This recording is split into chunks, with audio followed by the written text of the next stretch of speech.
जिंदगी तो मुश्किल थी ही थी, लेकिन लोगों ने मरना उससे ज्यादा मुश्किल कर दिया।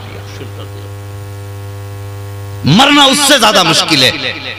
गरीब पहले जीने के बारे में सोचता था, मुश्किल होती थी, जिंदगी मौत को गले लगा लेता था, लेकिन आज जानता है कि जिंदगी तो जैसे तैसे कट जाएगी, लेकिन मर गया ना तो आज के ये फजूल खर्चे, 1.5 क्विंटल तीजों में चनों का पढ़ा जाना, 3-3, 4-4 भगोने बिरयानियों के बनने, मेरे बाद मेरे बच्चों पे क्या गुजरेगी। हाँ मेरे समाज तूने क्या सितम ढाए हैं, कौन सा जुल्म न किया गया इस उम्मत पर। एक गांव की कहानी है, नाम नहीं बताऊंगा, बाद में लोग शर्मिंदा होते सामने आते तो। और हमारी कौम तो इतनी अच्छी है, नाम बता दो तो गांव के पीछे पड़ जाते हैं, लेकिन एक बात इशारतन बताता चलूंगा। एक बड़ा गरीब आदमी था, अभी की बात है, महीना भर पहले की, अभी लॉकडाउन में एक शख्स का इंतकाल हो गया, गुर्बत का मारा वो इंसान मर तो गया। लोगों ने, समाज के लोगों ने, अल्लाह अकबर, ये बकरीद से पहली बात है, समाज के लोगों ने दबाव डाला उस पर और ये कहा था कि अगर 40वें में गांव को खाना नहीं खिलाएगा तो हम तेरा बाइकाट कर देंगे। उस गरीब पर क्या ना गुजरी होगी।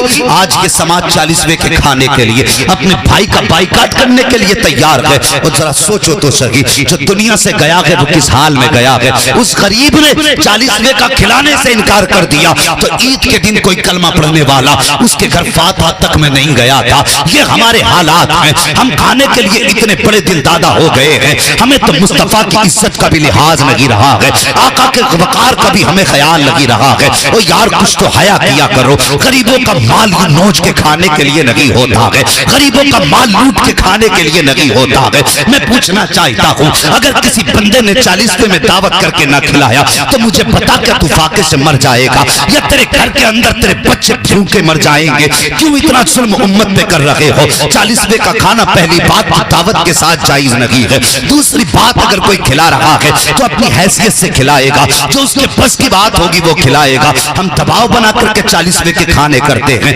अल्लाह खैर फरमाए, इस उम्मत के हाल पर रहम फरमाए। इसलिए मुश्किल हो गया कि आज मरना। आप देखो तो सही, अल्लाह अकबर आते हैं फातिहाओं के अंदर, अगर पास के भी घर जाके खा सकते हैं, लेकिन फिर भी वहीं आके पेट भर के खाएंगे। तुमने कभी मरने वालों के घर की तरफ नहीं देखा।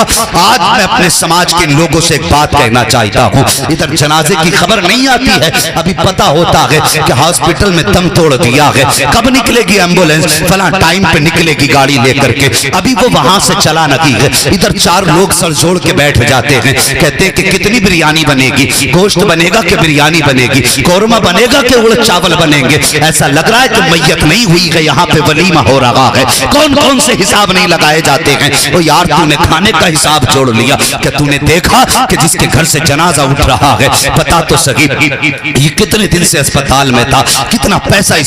अगर किसी का जनाजा चला गया हॉस्पिटल से तो तू चावल का हिसाब लगा के मत जा, तू पेट में नमक का पानी पी के मत जा ताकि नाक तक खा के आऊंगा। कई जगह पे ऐसा देखा हजरत कि अभी मिट्टी कब्र पे मुकम्मल नहीं होती है, लोग भाग लगा देते किधर के जाके थोड़ा सा खाने वाने का सिस्टम देखना।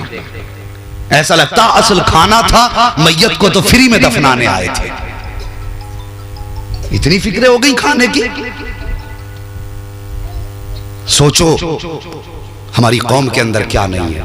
अल्लाह अकबर, बड़े बूढ़ों को जिन्हें समझाना चाहिए तब वही चावल का हिसाब लगा रहे। 3 भगोने बिरयानी बनेगी, चावल कहाँ से आएगा। उसके बाद अभी जनाजा नहीं आया, ओ यार उससे पूछ जिसने बाप खोया है, क्या उसके हलक से रोटी उतरेगी। जिसने जिंदगी की खुशियां खो दी हो, क्या वो पेट भर के खा पाएगा। जिसने बाप जैसी दौलत को खो दिया हो, और बिरयानी और गोश्त के हिसाब लगाने वाले, उससे पूछ वो बेवा जिंदगी कैसे गुजारेगी जिसकी जिंदगी की खुशियां शोहर के कफन के साथ बंध गई हो। कभी सोचा उनके बारे में। अगर हमने सोचा होता ना तो आज इस्लाम की शहजादियां गाड़ियों के तो रोड पर खड़े होकर के भीख ना मांगती। हम मजबूरी का फायदा उठाते हैं, मजबूरी का। हमारा इस्लाम तो इस बात की भी इजाजत नहीं देता, अगर इसकी कीमत 50 रुपए है और बंदा मजबूरी में 40 की बेच रहा है, इस्लाम इजाजत नहीं देता मजबूरी में किसी को 10 रुपए का नुकसान दिया जाए। ये इस्लाम है। किसी की मजबूरी का नाजायज फायदा मत तो कर रह के ख्याल आता है। मुझे उम्मीद है मेरे जाने के बाद कुछ लोग कहेंगे इन मौलवियों को क्या पता दुनिया में क्या हो रहा है, ये तो अपनी अलग बनाते हैं। बेटे तुझसे ज्यादा मौलवी दुनिया को जानता है, तूने बाद में जाना, मौलवी ने पहले जाना है ये दुनिया कहां है और कितनी है। फर्क इतना, मौलवी इंटरेस्ट नहीं रखता इन चीजों में।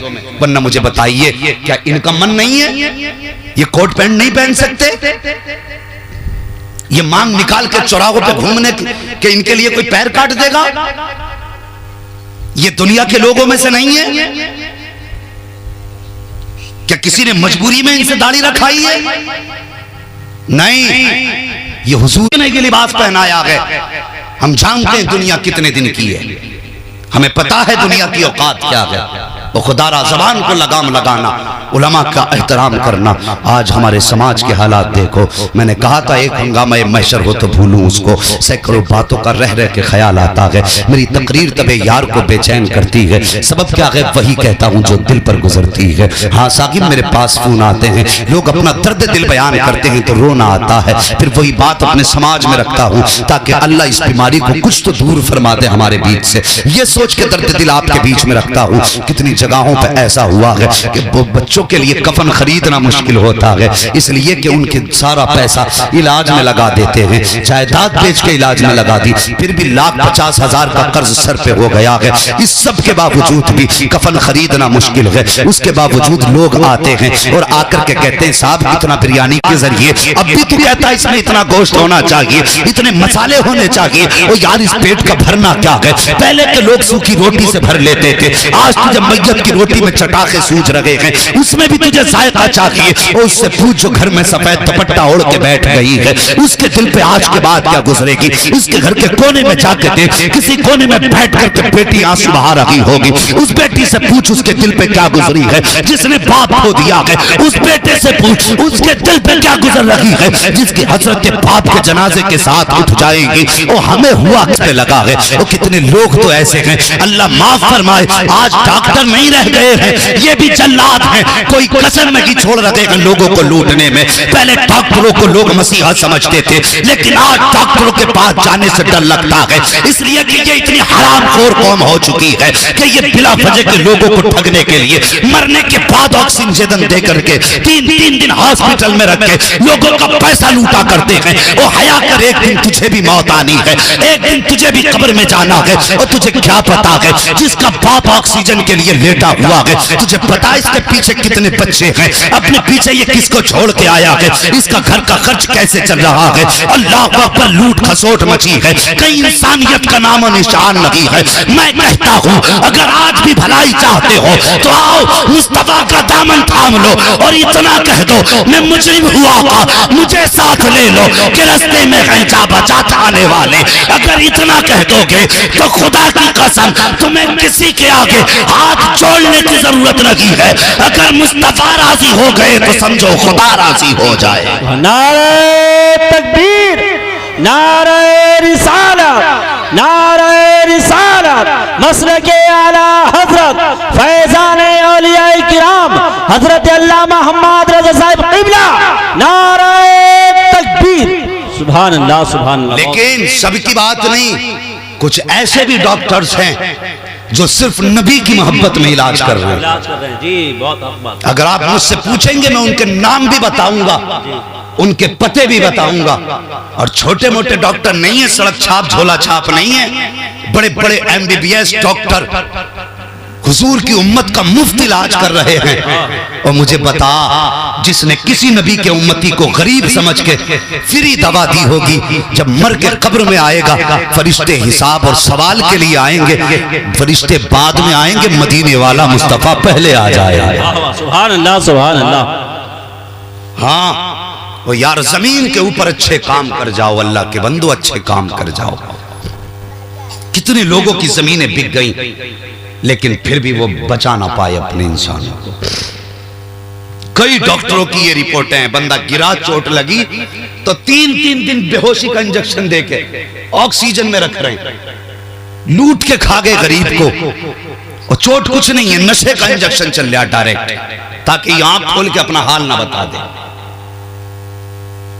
ये तबाहकारियां हैं। मैं कहता हूं अल्लाह महफूज रखे हॉस्पिटल से मुसलमान को। आमीन। और लोगों, अगर बीमारियां आए तो इन डाकुओं के पास मत जाना, वरना ये तुम्हारे गोश्त की बोटी बोटी बेच देंगे। अगर आफत आ जाए, किसी नेक कुरान के कारी के पास जाना, सूरे फातिहा की तिलावत पानी पे कराना और सुबह शाम पीना शुरू कर देना। खुदा की कसम, MBBS का इंजेक्शन वो काम नहीं करेगा जो कुरान की सूरे फातिहा तुझको शिफा दे देगी। बेशक, सुभान अल्लाह, सुभान अल्लाह। हाँ, डॉक्टर इकबाल ने कहा था, तेरे दामन में है किस लालो जवाहर की कमी, तू किसी और के दामन की तरफ क्यों देखे।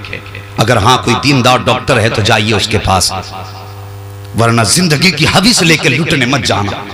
आज मैं अपनी कौम से पहली कह रहा हूं, इसलिए कि मैंने हुजूर की बहुत सारी उम्मत की बेटियों को अपने आप से रो के कहते देखा है कि जो कुछ था इलाज में चला गया। अब कर्ज इतना है हजरत कि कर्ज अदा करें कि बच्चों का पेट पाले। जो जमीन थी वो भी बिक गई। और यार कितनी जगह पे अल्लाह माफ करे। और ये पेशा भाई, मेरी गुजारिश है, मरना है एक दिन, कम से कम हलाल के लुकमे खा के मर जा। हलाल के लुकमे खा के मर जा। कुछ मुस्लिम डॉक्टर्स, गैर मुस्लिमों का तो धर्म ही नहीं कोई, उनकी मर्जी उन्हें जो करना है। लेकिन मैं अपने मुस्लिम भाइयों से गुजारिश करूंगा, आज एक बात कह दूं, बुरा मत मानना, मेरी बातें कड़वी जरूर होती हैं लेकिन सच्चाई से ताल्लुक रखती हैं। हम डॉक्टरों के पास जाते हैं, अगर ऐसे नाम, एक मुस्लिम डॉक्टर का नाम मैंने सुना, जमीन कांप गई पैर के नीचे की। ऐसा लग रहा था जैसे कि बदन अब साथ न देगा। जानते हो कौन कौन सा जुर्म न करते ऐसे लोग। अल्लाह अकबर, पैसे लेकर के अगर शिकम में बच्चा, इन उलमा से पूछिए, 110, 120 दिन, 130 दिन बच्चा शिकम में हो जाता है, जिसमें जान पड़ जाती है, आजा बन जाते हैं। और मुझे बताओ, कुछ डॉक्टरों की यहाँ तक रिपोर्ट मिली है कि जो बच्चे दवाओं से पेट से खत्म नहीं होते, उनको पेट के अंदर ही कैंचियों से काट के निकाला जाता है। मुझे बता, जिसमें जान पड़ चुकी है, उसका पैर कटेगा तो उसकी चीख निकलेगी कि नहीं निकलेगी, उसका बाजू कटेगा तो उसे दर्द होगा कि नहीं होगा, उसके बदन के टुकड़े करके ये मुस्लिम डॉक्टर्स निकालते हैं। मुझे बताओ तो सही, क्या तुम्हें खुदा को मुंह नहीं दिखाना है? क्या तुम्हें मुस्तफा का सामना नहीं करना है? कभी सामने अपने बच्चे को बैठा और उसका एक पैर का एक उंगली काट के दिखा। अगर तू उसकी उंगली काट सकता है तो फिर मैं समझूंगा वाकई तेरा जिगर मजबूत है। अगर तुझे अपने बच्चे के पैर में लगने वाली सुई के दर्द का भी तुझे गवारा नहीं हो सकता, तो तुझे अधिकार किसने दिया है कि जो बच्चा भी शिकम के अंदर है तू उसके टुकड़े कर करके निकाले? ये अधिकार तुझे किसने दे दिया? अगर नहीं सुनता है, आ कुरान के दामन में आ जा। कुरान फरमाता है, वइदल मौऊदतु सुइलत बिअय्यि ज़ंबिन क़ुतिलत। और ये उनकी कहानी है जिन्हें पैदा होने के बाद मारा गया है। वो गिरबान पकड़ के पूछेंगे, बाबा मेरी खता क्या थी, मेरा कसूर क्या था जो कत्ल किया गया? और तूने जिसे पेट में काट दिया, जो अपना दर्द भी बयान न कर सका, जो खुल के रो न सका, जो अपनी आह भी तुझे सुना न सका, तूने उसे पेट के अंदर मार दिया। जब खुदा की बारगाह में आएगा तो पता कौन सा चेहरा लेकर के आएगा। रब तो ये फरमाता है, जो जमीन पर रहम नहीं करता, जमीन वालों पर रहम नहीं करता है, मैं भी उस पर रहम नहीं करूंगा। और ऐसे लोग जो बेगुनाहों को कत्ल करेंगे, कयामत के दिन खुदा खुद नहीं पूछेगा, बल्कि खुद मकतूल से कहा जाएगा, इससे अपना हिसाब खुद ले।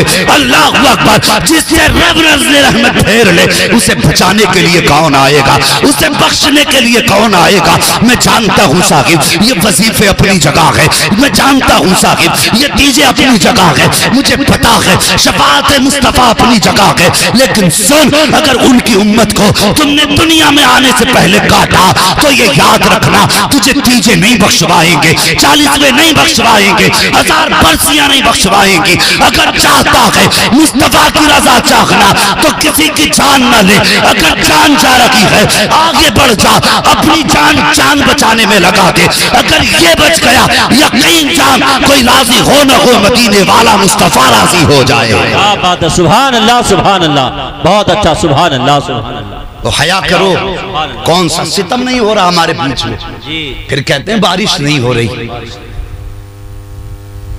सूखा पड़ गया, डीजल महंगा हो गया। डीजल महंगा करना ये गवर्नमेंट की औकात नहीं है, महंगा कर ले, ये अजाब है अल्लाह का। उसने बारिशें रोक दी, तुम्हारे जराए उसने महंगे कर दिए ताकि बदलो अपने आप को। तो कौन सा सितम डॉक्टर नहीं कर रहे हैं उम्मत पर?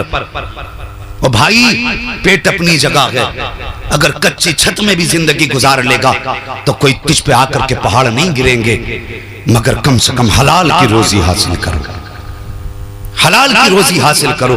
हराम खा के तुमने बिल्डिंगें बना ली तो याद रखना बड़े अच्छे अच्छे मर गए आकर के, खुद बना के मकान चले गए, दूसरे उनके मकानों में राज कर रहे हैं। इसलिए या तो तुझे हमेशा रहना होता तो हम कहते तेरी मर्जी भाई, हलाल का बना ले या हराम का बना ले, लेकिन जब तुझे छोड़ के जाना है तो फिर हलाल का बना, ताकि तेरे जाने के बाद जब दूसरे रहें तो लठ तुझ पे ना फिरे। वरना याद रखना तेरी हराम की कमाई पे दूसरे ऐश करेंगे और सजा तुझे मिलेगी। ये कोशिश करें अपनी जिंदगी में हलाल रोजी की तरफ जाएं। अल्लाह किसी भी मुसलमान को इन जालिम डॉक्टरों का मोहताज ना करे। बीमारियां आए परहेज शुरू कर दो, दवाइयों से ज्यादा फायदा अल्लाह परहेज में अता फरमाता है। हाँ, तुम लोग सोच रहे होगे ये मौलवी शुगर की दवा नहीं खाने देगा, ये मौलवी हमें दमे का कैप्सूल नहीं लेने देगा। हाँ ले लो दवा कैप्सूल, मैं ये इनकार नहीं करता, लेकिन मैं बता रहा हूं जो जमाने में जुल्म हो रहे हैं बहुत अच्छा, फिर ये किसकी सजा है और क्या वजह है जो जमीन हम पे तंग होती जा रही है? यही वजूहात है। अल्लाह खैर करे हमारी कौम पर। ओ भाई सितम न कर किसी पे।